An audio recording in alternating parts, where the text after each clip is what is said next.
بعدا همین آیت آمد. عرق، قماربازی.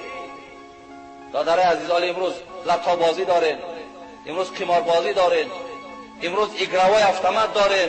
این پولهاتون هر یک تنگش در پیش خدا در جواب میگین.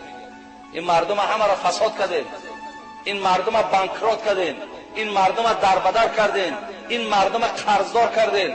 شما در او سبب دارین. این راه درآمد 4 تنگه حرام که از همینجا میآید و میان ببن راه حلال در کار کن. همین آدمایی که اگروای автомат ندارن، لتا ندارن، قمار ندارن، مردن از گشنگیره. همینان صاحب خانن، صاحب ماشینن، صاحب زنن، به همه چیز رسیدن. افسوس که تو عقیده رزق از جانب خدا هست، تو هم عقیده را نداری.